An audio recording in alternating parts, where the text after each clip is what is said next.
चलिए आइए, जय हिंद, नमस्कार साथियों। आपको अपने इस प्यारे से YouTube channel PV science class में तहे दिल से स्वागत है। अगर इस चैनल पे अगर पहली बार आए हैं तो चैनल को सब्सक्राइब कीजिएगा, साथ में बेल आइकन वाले घंटी को ऑल पर दबाइएगा। चलिए आइए, बिना देर किए हुए, बिना किसी परेशानी का, बिना किसी ताकत का आपको लेकर के चलते हैं नए अंदाज में। नए अंदाज कहने का मतलब है आज का हमारा टॉपिक है ब्लड। और कहता है हर कोई लड़का, हर कोई लड़की, हर कोई आशिक अपने दीवानी को। सो मतलब तेरी याद मेरी नस नस में बहती है, तेरी याद नस नस में बहती है। और आज बताएंगे हम आपको याद में नस नस में तेरी याद नस में नहीं बहती है, बल्कि नस में ब्लड बहती है, खून का कतरा बहता है। और उसके साथ में आरबीसी, प्लेटलेट्स, हीमोग्लोबिन, डब्ल्यूबीसी, इन सारे चीज का बहता है। मतलब आप लोग बिना देर किए हुए, और ये सेशन जो आपको मजा आएगा ना, चेहरे पे एक नई मुस्कान लाएगा। और ये टॉपिक ही नहीं, ये आपके दैनिक जीवन में भी काम करेगा। और ये दैनिक जीवन में इसलिए काम करेगा क्योंकि आप कहीं एक्सीडेंट होते हैं, आप कहीं कुछ भी होते हैं, इन सारी चीज के बारे में बताएंगे। कौन सा दवाई, कौन सा चीज तुरंत आपको चाहिए, कैसे आपका ब्लड तुरंत रुकेगा। चलिए आइए, बिना देर किए हुए, बिना किसी परेशानी का, बिना किसी देरी का, लेकर के चलते हैं सीधे टॉपिक के दुनिया में। और आज का टॉपिक हमारा क्या है? ब्लड। आज का टॉपिक हमारा क्या है? ब्लड के बारे में जानेंगे। ब्लड क्या है?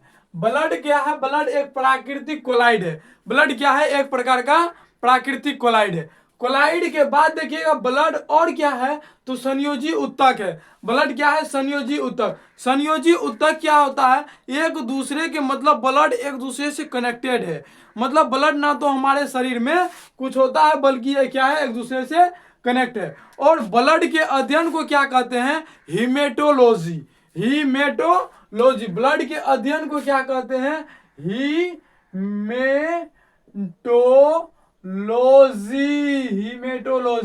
ब्लड का अध्ययन मतलब अपने लोग अभी जिस चीज का अध्ययन कर रहे हैं, अर्थात ब्लड का अध्ययन कर रहे हैं, तो इसको क्या कहेंगे? हीमेटोलॉजी। और हीमेटोलॉजी और बात आती है ब्लड का पीएच मान कितना होता है। पीएच मान कितना होता है? तो पीएच मान 7.4 होता है, जो क्या होता है? क्षारीय होता है। और जो 7 पर होता है, आपको हम एक बात बता देना चाहते हैं, समझा देना चाहते हैं, बुझा देना चाहते हैं। मतलब ये एक पीएच स्केल है, इधर भी नमनिंग है और यहाँ पे भी मतलब नमनिंग है। और यहाँ से जो नमनिंग है, यहाँ पर 7 होता है, यहाँ पे 6 होता है, यहाँ पे 5 होता है, यहाँ पे 4 होता है। और देखिएगा जो 7 से अधिक, मतलब इधर जो इधर की ओर आएगा, 6, 5, 4, 3, इधर की ओर जो आएगा, जो 7 से कम होगा वह अम्लीय होगा, जो 7 से ज्यादा होगा, जैसे 8, 9, 10। देखिए 7 और 8 के बीच में ही हमारा ये पीएच स्केल में मिलता है 7.4। ये इसीलिए ये कैसा होगा? तो क्षारीय होगा। अगर 7 पर आए तो वह उदासीन होगा, वह कोनो कर्म का लायक कैसे, मतलब उससे कुछ होगा ही नहीं। बातें समझ में आई? बात इतनी दिमाग में ढुकी? अगर ढुकी तो एक लाइक कर दीजिएगा, क्योंकि बूंद बूंद से घड़ा भरता है। और इसी तरह हम आपका भी घड़ा भरने का काम करेंगे। किसी को दिक्कत, किसी को परेशानी नहीं है, दिक्कत नहीं है, परेशानी, लेकर के चलते हैं सीधे आगे की तरफ। और आगे की तरफ क्या लेकर के चलेंगे? तो आगे देखिएगा, ये मेल है, ये फीमेल है। भैया ये 5.5 क्या लिखे हैं और ये 5 क्या लिखे हैं? बिना देर किए हुए इन चीजों पर भी चर्चा करेंगे। और आप लोग इस सेशन में बने तो है, लेकिन लाइक कम क्यों है? लाइक के बटन को भी ठोकिएगा और आपके दिल और दिमाग में भी डालने का प्रयास करेंगे। किसी को दिक्कत, किसी को परेशानी नहीं होगा दिक्कत। देखिए ये ब्लड की बात आती है, तो ब्लड मेल में कितना ब्लड होता है? तो 5.5 लीटर, मतलब 5.5 लीटर, मतलब 5,500 ml होता है, 500 ml होता है। उसके बाद फीमेल में ओनली 5,000 ml होता है। किसी को दिक्कत, किसी को परेशानी। अब ये 5.5 मतलब आधा लीटर ब्लड फीमेल में कम क्यों होता है, इन बातों पर भी आगे चर्चा करेंगे, क्योंकि एक साथ हम आपको सारा चीज दे नहीं सकते हैं। और कहते हैं ना, अगर रग रग में अगर तेरी याद बहती है, तो आज दिखाएंगे रग रग में ये सब बहता है, ये सब बहता है। और इससे आगे भी बताएंगे और क्या क्या बहता है। और निश्चित तौर पे मजा आएगा, सेशन में बने रहिएगा। और आता है मतलब फीमेल में कितनी ब्लड होती है, तो 5.5 लीटर। और मेल में कितना, फीमेल में कितना होता है, तो 5 लीटर। मेल में कितना होता है, 5.5 लीटर। किसी को कोई दिक्कत, किसी को कोई परेशानी। और निर्माण की बात आती है, मतलब ब्लड का निर्माण कहाँ होता है, ब्लड का निर्माण हाथ में होता है, टांग में होता है, या कहीं और होता है। किसी को दिक्कत, किसी को परेशानी नहीं है दिक्कत। देखिएगा, ब्लड का निर्माण लीवर और बोन मैरो में होता है। और बात आती है सर लीवर में, भैया लीवर में ब्लड का निर्माण कैसे होता है, और बोन मैरो में ब्लड का निर्माण कैसे होता है, बोन मैरो में कैसे होता है। तो मान ये एक हड्डी है, जिसको चड्डी पहनाते हैं, जिसको क्या करते हैं, चड्डी पहनाते हैं। नहीं भैया, मतलब ये एक बोन मैरो है, और इसको लीवर का भी एक फिगर बना देते हैं। लीवर मतलब छोटा मोटा लीवर है, किसी को कोई दिक्कत नहीं होगा। अब ये लीवर में तब बनेगा ब्लड जब बच्चा माँ के भ्रूण में रहेगा। कहाँ रहेगा, बच्चा जब माँ के भ्रूण में रहेगा, अर्थात बच्चा जब माँ के पेट में रहेगा। भ्रूण, अगर किसी को नहीं समझ में आता है भ्रूण किसे कहते हैं, तो सीधी सी बात समझिएगा, जब बच्चा माँ के पेट में रहता है, तो वह लीवर से ब्लड बनता है। और जब बच्चा मैच्योर होकर बाहर निकलता है, अर्थात एक वयस्क मनुष्यों में बोन मैरो में क्या होता है, ब्लड बनता है। अब वो बोन मैरो में कैसे ब्लड बनता है, तो बोन मैरो में कभी अगर मुर्गा या मुर्गी या बकरा या बकरी खाए होंगे, उनके हड्डी को जब चूसते हैं, तो उसे देखिएगा साइड से काटने के बाद अंदर में एक लाल नुमा संरचना बड़ी होती है, जिसे चूस कर खाते हैं। किसी को कोई दिक्कत, किसी को परेशानी, तो वही लाल रंग क्या करता है, ब्लड बनाने का काम करता है। इतना समझने में किसी को दिक्कत, किसी को परेशानी नहीं है दिक्कत, आगे लेकर के चलते हैं। देखिएगा अब बात आती है मतलब ब्लड के बारे में। ब्लड स्टोर कहाँ होता है, तो एस्पिलीन अर्थात पीलिया में ब्लड स्टोर होता है। अब बोलता है तू मेरी रग रग में जमी हुई हो। नहीं भैया, ये कहाँ जमी हुई है, एस्पिलीन अर्थात पीलिया में जमी हुई है। किसी को कोई दिक्कत नहीं होगा, किसी को कोई परेशानी नहीं होगा, बस मेरे साथ बने रहिए ना, आपको ताकत देंगे। ये कहाँ बनी होती है, स्टोर रहता है एस्पिलीन पीलिया में। और कब्र भैया, यहाँ पे कोई मरा है क्या, नहीं ना मरा है, मरा है, हाँ मरेगा, जरूर मरेगा। और ये कब्र भी किसको कहते हैं, एस्पिलीन को कहते हैं। और एस्पिलीन को ही क्या कहते हैं, ब्लड बैंक भी कहते हैं। क्या कहते हैं, ब्लड बैंक। मतलब देखिए स्टोर कहाँ होता है, ब्लड स्टोर कहाँ होता है, तो एस्पिलीन में होता है, जिसे पीलिया कहते हैं। जब ब्लड वहां पे स्टोर रहता है, जब अपने लोग का पैसा बैंक में स्टोर रहता है, तो उसे क्या कहते हैं, बैंक। जब अपने लोग का पैसा कहीं स्टोर रहता है, तो उसे क्या कहते हैं, बैंक कहते हैं। जब यहाँ पे ब्लड स्टोर रहेगा एस्पिलीन में, तो उसे क्या कहेंगे, ब्लड बैंक कहेंगे। इतना किसी को दिक्कत, किसी को परेशानी नहीं है ना दिक्कत। चलिए आगे की तरफ देखते हैं, आगे की तरफ देखेंगे और आगे क्या कहता है, आगे देखते हैं। आगे कहता है तो मतलब ग्रेवायड मतलब इसी को तो कब्र कहते हैं। कब्र मतलब जैसे कि ब्लड में आरबीसी है, डब्ल्यूबीसी है, प्लेटलेट्स है, तो भैया यह तो घूमते रहता है, घूमते रहता है। तो इसमें क्या मतलब, इसको निकलने के लिए इसमें कोई अगर डेट करता है तो यहाँ पर भी लाइसोसोम होता है। नहीं भाई, ब्लड में लाइसोसोम नहीं होता है, ब्लड में लाइसोसोम नहीं होता है। और ब्लड में लाइसोसोम किस में होता है? ब्लड में लाइसोसोम डब्ल्यूबीसी में होता है, और उसमें लाइसोसोम पाया जाता है। आरबीसी में लाइसोसोम नहीं पाया जाता है। किसी को कोई दिक्कत, और जब लाइसोसोम नहीं पाया जाएगा तो उसे मारेगा कौन? मारेगा कौन? तो ई कहता है गरेबा, गरेबी मेरे तरफ आजा सनम, आजा सनम। किसी को दिक्कत, किसी को परेशानी नहीं होगा दिक्कत। इसीलिए इसको कहते हैं कब्र किसका? ब्लड का कब्र भी कहते हैं किसको? तो एस्पिरिन को।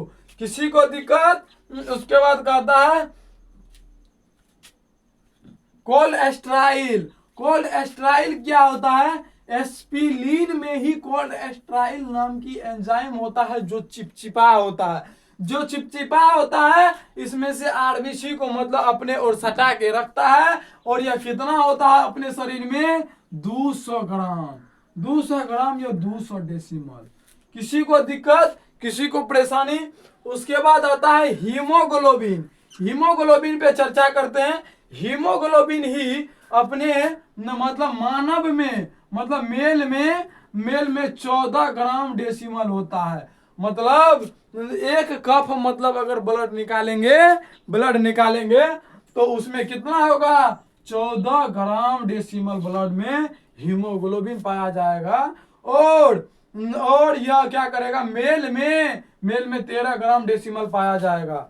और हीमोग्लोबिन का कार्य जान लीजिएगा। हीमोग्लोबिन जो है अपने अंदर ताकत देने का परिश्रम करता है, ताकत देने का मतलब किसी भी काम करने में रुचि जगाता है। अगर हम यहाँ पे खड़े हैं तो हीमोग्लोबिन के वजह से खड़े हैं, और बनने की चाहत आ रही है तो हीमोग्लोबिन की वजह से आ रही है। अगर आपके पास अगर ये हीमोग्लोबिन कम रहेगा तो आपको थकान महसूस आएगा, और आप क्या करेंगे? सो जाएंगे। अगर आप कहीं वर्क कर रहे हैं, अगर कहीं वर्क कर रहे हैं तो मतलब यही हीमोग्लोबिन आपको वर्क कराता है। और देखते होंगे पुरुष के तुलना में महिला बहुत जल्द थक जाती है, क्योंकि उसमें हीमोग्लोबिन कम होता है। क्या कम होता है? हीमोग्लोबिन कम होता है। क्या होता है? हीमोग्लोबिन कम होता है। और इसके बाद हीमोग्लोबिन में मतलब आयरन पाया जाता है। अगर किसी में आयरन की कमी हुई तो अर्थात हीमोग्लोबिन की कमी हुई। जब किसी मानव में हीमोग्लोबिन की कमी होता है तो उसे किस चीज की गोली दी जाती है? तो आयरन की गोली दी जाती है। किसी को कोई दिक्कत? देखते होंगे मतलब वह क्या करता है? बैठे बैठे उसे नींद आने लगती है। यही आयरन की कमी से होता है, हीमोग्लोबिन के कमी से होता है। उसके बाद आगे आइए देखते हैं रक्त का परिवहन, रक्त परिसंचरण की खोज। परिवहन बोलिए चाहे परिसंचरण बोलिए, नहीं तो डायरेक्ट बोलिए ट्रांसपोर्ट। इंग्लिश में ट्रांसपोर्ट मतलब एक जगह से दूसरे जगह भेजने का कार्य ट्रांसपोर्ट कहलाता है। यही परिसंचरण बोलिए या परिवहन बोलिए, कोई दिक्कत नहीं है। और इसका खोज किसने किया था? तो विलियम हार्वे ने किया था। किसने इसका खोज किया था? तो विलियम हार्वे ने खोज किया था। और आगे चलिए देखते हैं। आगे देखिए ब्लड का काम क्या है? ब्लड का काम क्या है? तापमान का नियंत्रण करना। ब्लड तापमान का नियंत्रण कैसे करता है? तो आप अपने हाथ पे हाथ को रगड़िए, देखिए हाथ गर्म हो जाएगा। कहता है जब कोई चीज मोशन में अर्थात गति में रहता है तो वह क्या करता है? हीट एब्जॉर्प्शन करता है, मतलब हीट उत्पन्न करता है। और इसीलिए यह तापमान नियंत्रण करता है। हीट एब्जॉर्प्शन मतलब तापमान का नियंत्रण करता है। अपने हाथ पर हाथ को रगड़िए तो मतलब यह हीट उत्पन्न करेगा, क्योंकि यह मोशन में है। और अपने अंदर ब्लड भी क्या करता है? मोशन करता है, इसीलिए यह क्या करता है? हीट एब्जॉर्प्शन का कार्य करता है। उसके बाद आता है पोषक पदार्थों का परिवहन। पोषक पदार्थों का परिवहन क्या होता है? तो पोषक पदार्थों का परिवहन वह होता है सो मतलब जो अपने लोग जो औषधि मतलब दवाई का उपयोग करते हैं। तो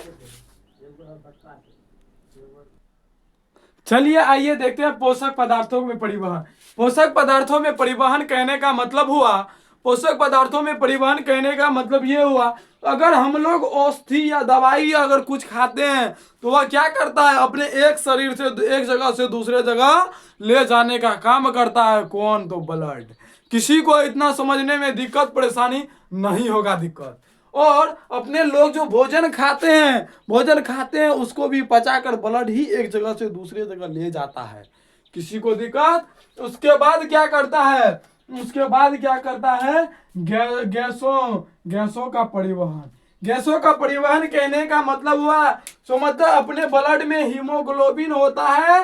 हीमोग्लोबिन क्या करता है? मतलब अपने लंग्स अर्थात फेफड़ा में जा करके इस ऑक्सीजन को लेता है और कार्बन डाइऑक्साइड को छोड़ देता है। मतलब इसके अंदर जो कार्बन डाइऑक्साइड है, अपने लोग अभी अगर सांस लेते हैं तो क्या लेते हैं? हम ये शोषण की क्रिया में पढ़ा चुके हैं, शोषण अर्थात रेस्पिरेशन में पढ़ा चुके हैं। मतलब अपने लोग गैसों का मिश्रण लेते हैं, गैसों के मिश्रण में क्या करते हैं? सारा चीज लेते हैं और उसमें से अपना हीमोग्लोबिन क्या करता है? ऑक्सीजन को ग्रहण करता है, ऑक्सीजन को और पूरे शरीर में फैलाने का कार्य करता है।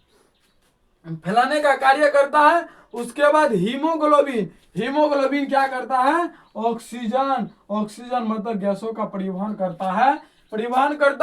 अब मान करके चलिए उत्सर्जी पदार्थों का परिवहन।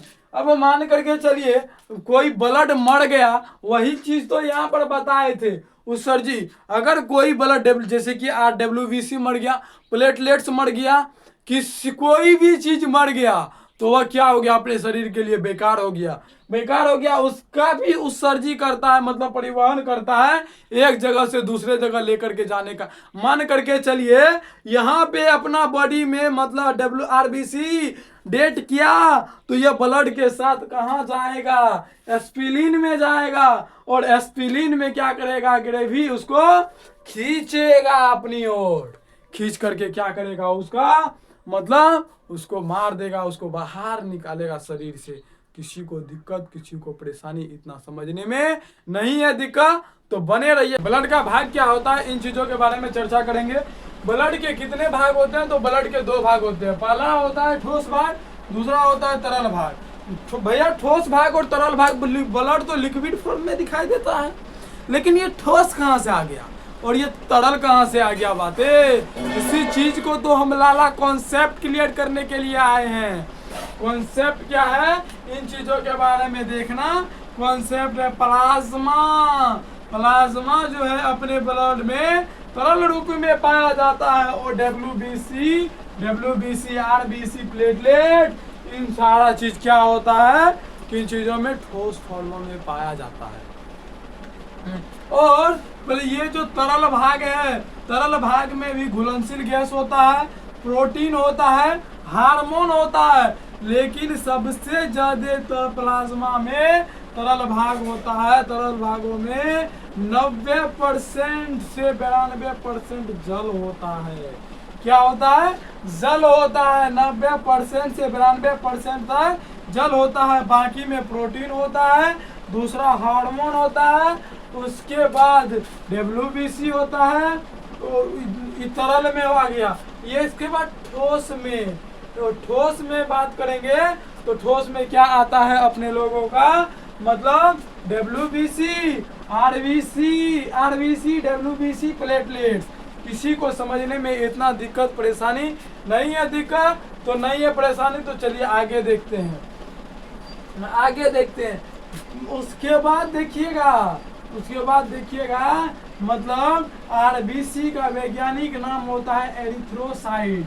RBC का वैज्ञानिक नाम होता है एरिथ्रोसाइट और WBC का वैज्ञानिक नाम होता है ल्यूकोसाइट और प्लेटलेट्स का वैज्ञानिक नाम होता है थर्म्बोसाइट।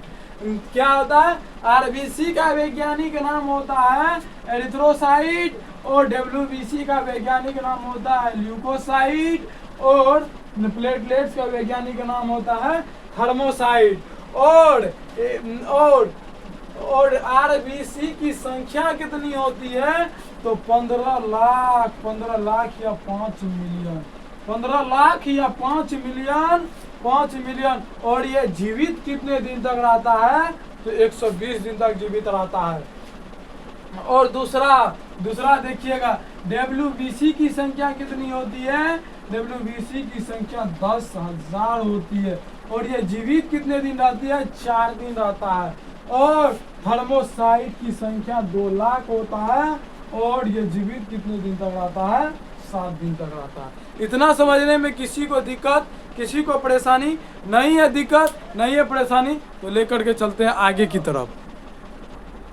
चलिए आइए देखते हैं तीनों में अंतर। तीनों में अंतर किस किस में अंतर है?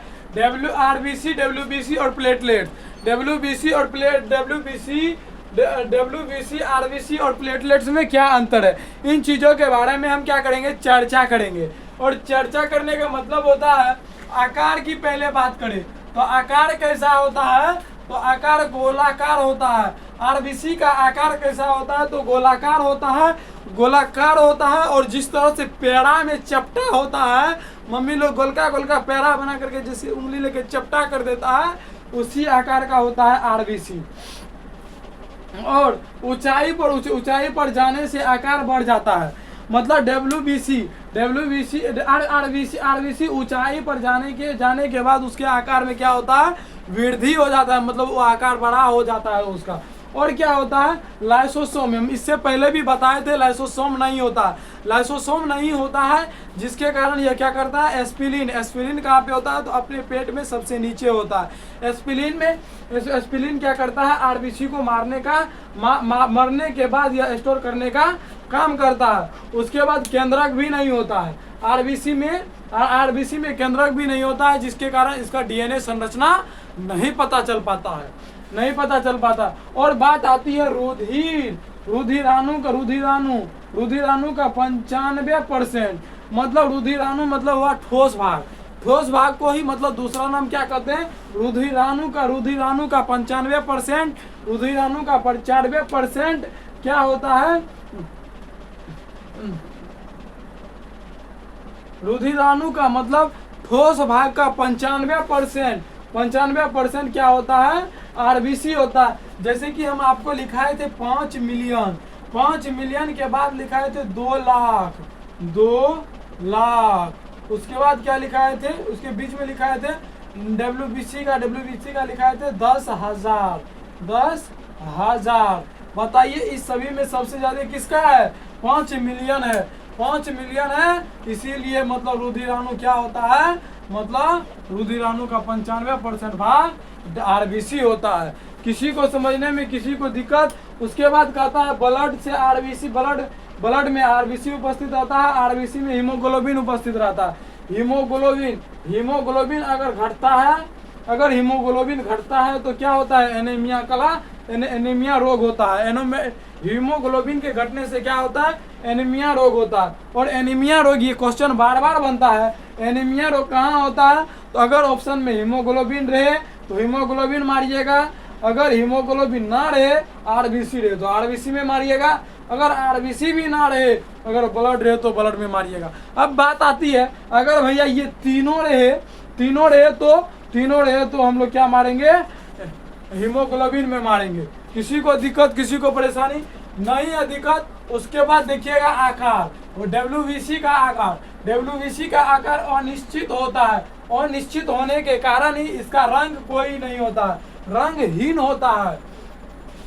और इसमें केंद्रक होता है, और इसमें डीएनए संरचना निकालना बहुत ही आसान होता है। और इसमें क्या होता है? रोग से क्षमता, मतलब रोगों से लड़ने की इसमें क्षमता होती है। WBC क्या करता है? अपने अंदर अगर कोई भी बीमारी आता है तो उससे लड़ने का इसमें ताकत होता है। और कैसे ताकत होता है? आप ही मानिए आपकी घरवाली है, अगर घरवाली के डर से आप डरते हैं तो उसके पास क्या है? WBC है आपके लिए, वो क्या करता है? WBC का काम करता है, प्रतिरक्षा तंत्र का कार्य करता है, दूसरे भी चीज से लड़ने का काम करता है। उसके बाद है प्रकार। इसी पे चलते हैं, रोग का क्षमता। रोग का क्षमता, रोग का प्रकार मतलब किस प्रकार से यह काम करता है? एंटीबॉडी। एंटीबॉडी क्या करता है? रक्षा करने का काम करता है। एंटीबॉडी क्या करता है? रक्षा करने का काम करता है। मतलब अपने अंदर यहाँ अगर कट लग गया तो एंटीबॉडी बोलेगा फटाक फटाक फटाक फटाक, यहाँ पे ये किसके पास जाएगा? मायोफाया के पास। मायोफाया कैसा होता है? तो टी शेप का होता है। टी शेप का होता है। मायोफाया के पास जाएगा, बोलेगा ए मायोफाया पापा, मायोफाया पापा। चलिए वहां कट लग गया है। यह जाएगा, उसको क्या करेगा? फटाक फटाक मारेगा वहां पर, और वह क्या करेगा? सुरक्षा करेगा। और यह सुरक्षा तो कर देगा, उसको मार तो देगा, लेकिन भैया मार तो दिए, उसको साफ करने का भी तो कोई जगह होना चाहिए ना। वही जाता है किसके पास? मोनोसाइट के पास। मोनोसाइट के पास जाता है, और मोनोसाइट क्या करता है? उसे क्या करता है? खा करके खत्म कर देता है। किसी को इतना समझने में किसी को दिक्कत, किसी को परेशानी। अब चलिए आइए आते हैं प्लेटलेट के पास। प्लेटलेट्स का आकार कैसा होता है? उत्तल लेंस के समान इस शेप का होता है, और इसमें भी केंद्रक नहीं पाया जाता। इसका मतलब डीएनए संरचना नहीं होता। और ये क्या करता है? शक्ति प्रदान करता है। किसी भी कार्य को करने के लिए हमें किस चीज की आवश्यकता होती है? शक्ति की आवश्यकता होती है। और आप तो सर जी बोले थे हीमोग्लोबिन हमें क्या करता है? मतलब काम करने में रुचि जगाता है, मतलब काम करने में उत्साहित करता है। भैया ये तो काम करने का मन दिलाएगा। अब मान करके चलिए हीमोग्लोबिन बढ़ गया, हमें मन कर रहा है वह काम को करने का, हमको मन कर रहा है पढ़ाने का, थोड़ा सा पढ़ाए और छोड़ दिए। लेकिन थोड़ा सा पढ़ा के छोड़ देने से हो जाएगा? वही काम करता है ये प्लेटलेट्स क्या करता है? हीमोग्लोबिन को उत्साहित करता है, और ज्यादा देर तक कार्य करने, मतलब ये तो कार्य करने का मन है, कार्य कर भी कर रहा है, लेकिन ये क्या करेगा? ज्यादा देर तक कार्य कराएगा। और अगर प्लेटलेट्स की कमी होगी तो डेंगू बुखार आएगा। डेंगू बुखार से लड़ने के लिए हमें प्राकृतिक किस चीजों का उपयोग करना चाहिए? तो गिलोई का उपयोग करना चाहिए, एलोवेरा का उपयोग करना चाहिए, गुड मिल्क मतलब मिल्क का उपयोग करना चाहिए, और फ्रूट का उपयोग करना चाहिए, खाना चाहिए प्लेटलेट्स बढ़ाने के लिए। किसी को कोई दिक्कत, कोई परेशानी अगर है परेशानी तो दिल थाम करके बोलिएगा। और जय हिंद, आज के लिए इतना ही।